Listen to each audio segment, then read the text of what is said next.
Rican Baghdad हुजूर गौस पाक रहमतुल्लाह ताल अलैहि फरमाते हैं, जब मैं इल्म दीन हासिल करने के लिए जीलान से बगदाद काफिले के हमरा रवाना हुआ और जब हमदान से आगे पहुंचे तो 60 डाकू काफिले पर टूट पड़े और सारा काफिला लूट लिया, लेकिन किसी ने मुझसे तारुज़ न किया।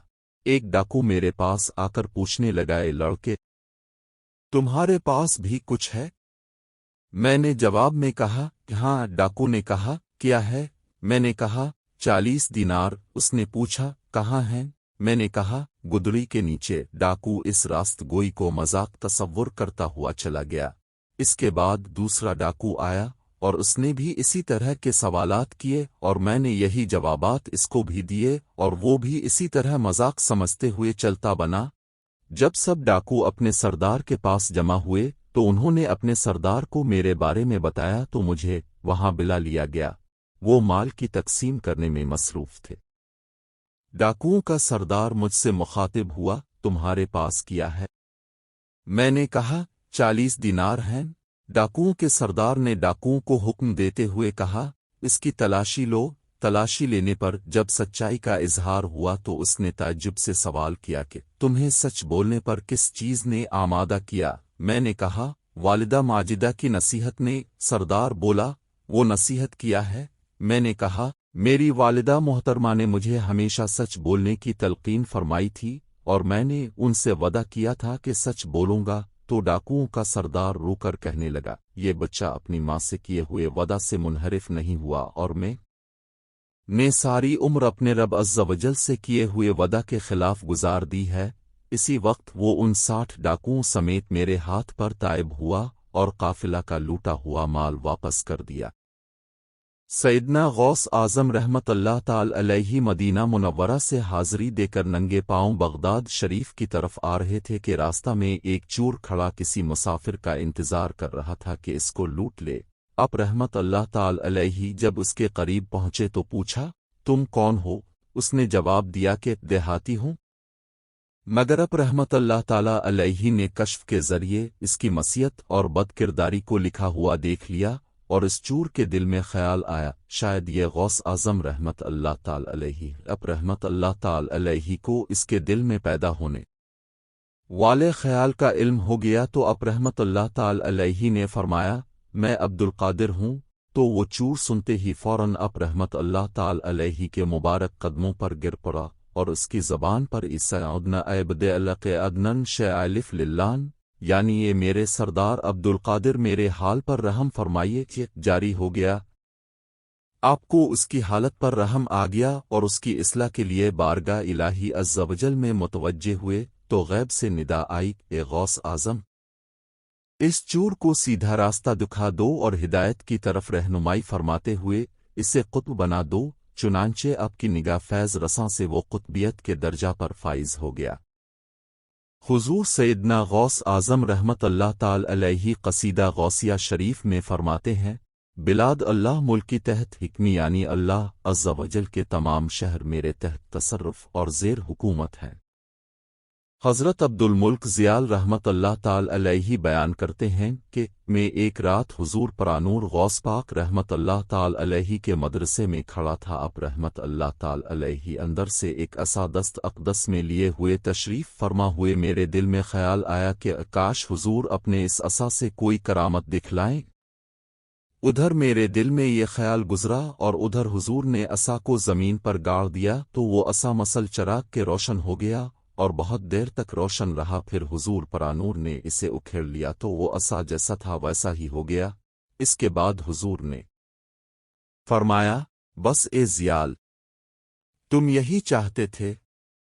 एक मर्तबा रात में सरकान बगदाद हज़रत सैयदना शेख अब्दुल कादिर जिलानी रहमतुल्लाह ताला अलैहि के हमरा शेख अहमद रिफ़ाई और अदी बिन मुसाफिर रहमतुल्लाह ताला अलैहिम हज़रत सैयदना इमाम अहमद बिन हम्बल रहमतुल्लाह ताला अलैहि के मज़ार प्रानवार की ज़ियारत के लिए तशरीफ़ ले गए।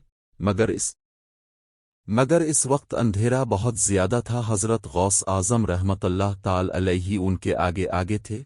अब रहमतुल्लाह ताला अलैहि जब किसी पत्थर, लकड़ी, दीवार कब्र के पास से गुजरते तो अपने हाथ से इशारा फरमाते तो इस वक्त अब रहमत अल्लाह ताल अलैहि का हाथ मुबारक चांद की तरह रोशन हो जाता था, और इस तरह वो सब हजरात अब के मुबारक हाथ की रोशनी के जरिए हजरत सैयदना इमाम अहमद बिन हम्बल रहमत अल्लाह ताल अलैहि के मज़ार मुबारक तक पहुँच गए।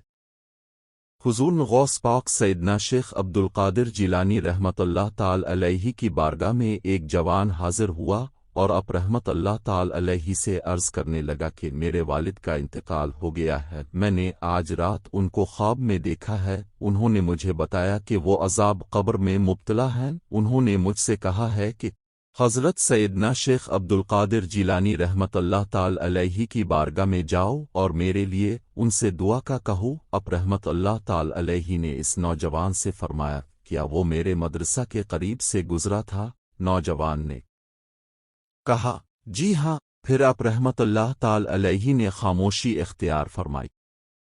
फिर दूसरे रोज़ उसका बेटा आया और कहने लगा कि मैंने आज रात अपने वालिद को सब्ज़ हुल्ला ज़ेब तन किए हुए खुश व खुर्रम देखा है।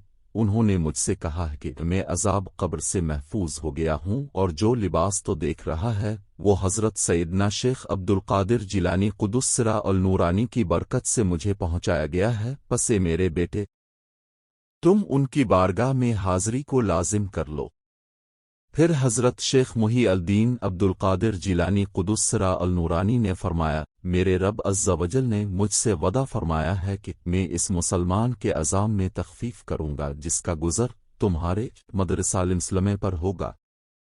एक बीबी सरकार बगदाद रहमत अल्लाह ताल अलैहि की खिदमत में अपना बेटा छोड़ गईं कि इसका दिल हुजूर से गिरवीदा है। अल्लाह अज़्ज़ा वजल और उसके रसूल सल्लल्लाहु ताल अलैहि वसल्लम के लिए इसकी तरबियत फरमाएं।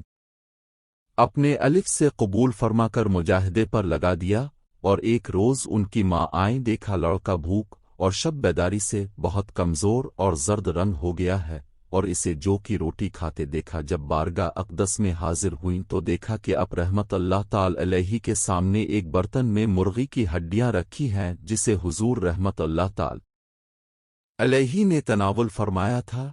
अर्ज़ की, ये मेरे मौल हुजूर तो मुर्गी खाएं और मेरा बच्चा जौ की रोटी। ये सुनकर हुजूर पुरनूर रहमत अल्लाह ताल अलैहि ने अपना दस्त अक़दस इन हड्डियों पर रखा और फरमाया, यानी जी अलिफाटे इस अल्लाह अज़्ज़ा वजल के हुक्म से जो बोसीदा हड्डियों को जिंदा फरमाएगा। ये फरमाना था कि मुर्गी फौरन आजिंदा सही सालम खड़ी होकर आवाज़ करने लगी। हुजूर अक़दस रहमत अल्लाह ताल अलैहि ने फरमाया, जब तेरा बेटा इस दर्जा तक पहुँच जाएगा तो जो चाहे खा। हज़रत शेख साले अबू अल मुज़फ़्फ़र इस्माइल बिन अली हुमेरी ज़रीरानी रहमत अल्लाह ताल अलैहि फरमाते हैं कि हज़रत सैयदना शेख अली बिन हितमी रहमत अल्लाह ताल अलैहि जब बीमार होते तो कभी कभी मेरी ज़मीन की तरफ जो कि ज़रीरान में थी तशरीफ़ लाते और वहाँ कई दिन गुजारते। एक दफ़ा अब वहीं बीमार हो गए तो उनके पास मेरे गौस समदानी कुतुरबानी शेख सैयद अब्दुल कादिर जिलानी कुदुस सिरा अल नूरी अनी बगदाद से तीमारदारी के लिए तशरीफ़ लाए। दोनों मेरी ज़मीन पर जमा हुए।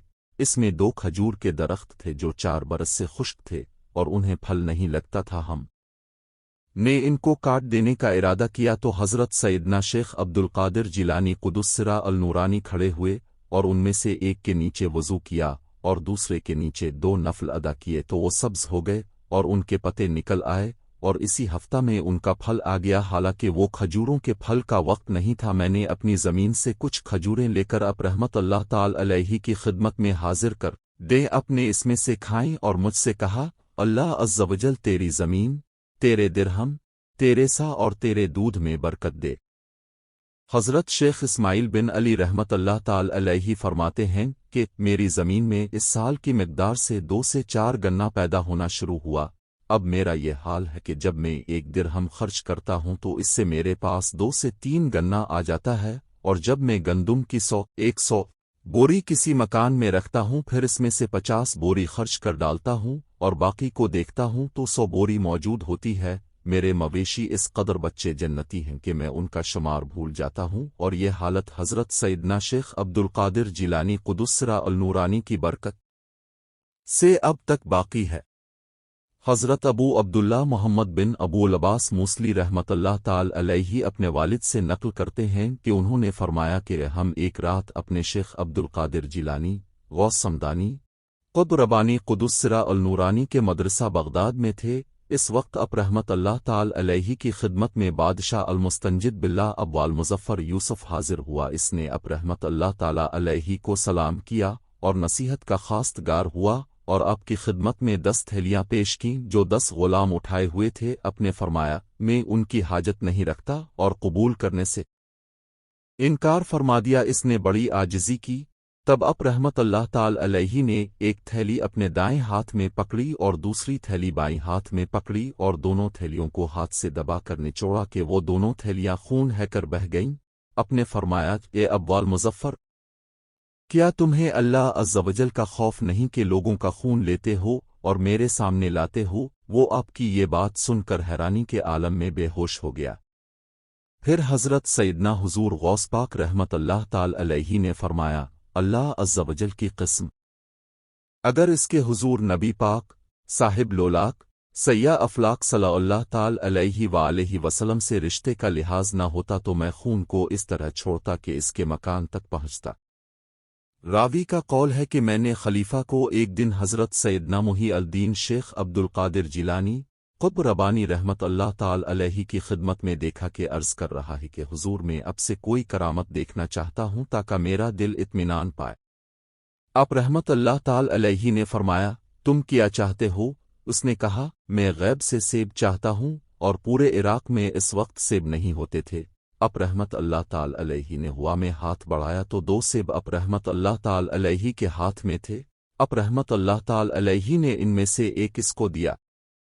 اب رحمت اللہ تعالی علیہ نے اپنے ہاتھ والے سیب کو کاٹا تو نہایت سفید تھا، اس سے مشک کی سی خوشبو آتی تھی، اور المستنجد نے اپنے ہاتھ والے سیب کو کاٹا تو اس میں کیڑے تھے۔ وہ کہنے لگا یہ کیا بات ہے؟ میں نے اب رحمت اللہ تعالی علیہ کے ہاتھ میں نہایت عمدہ سیب ڈال کے اپنے فرمایا ابوال مظفر، تمہارے سیب کو ظلم کے ہاتھ لگے تو اس میں کیڑے پڑ گئے۔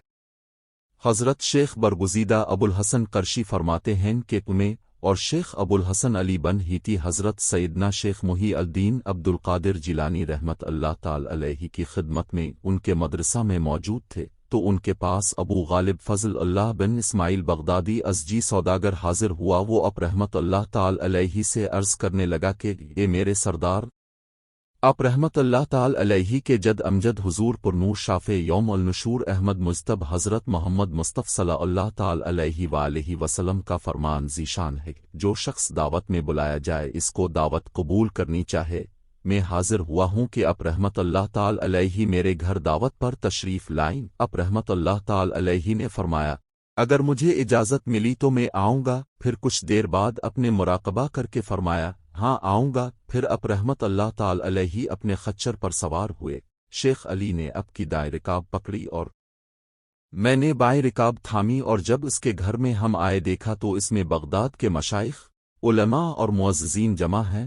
دسترخوان بچھایا گیا جس میں تمام شیریں اور ترش چیزیں کھانے کے لیے موجود تھیں، اور ایک بڑا صندوق لایا گیا جو سربمہر تھا۔ 2 آدمی اسے اٹھائے ہوئے تھے۔ اسے دسترخوان کے ایک طرف رکھ دیا گیا تو ابو غالب نے کہا بسم اللہ، اجازت ہے۔ اس وقت حضرت سیدنا شیخ محی الدین عبد القادر جیلانی رحمت اللہ تعالی علیہ مراقبہ میں تھے، اور اپنے کھانا نہ کھایا اور نہ ہی کھانے کی اجازت دی تو کسی نے بھی نہ کھایا۔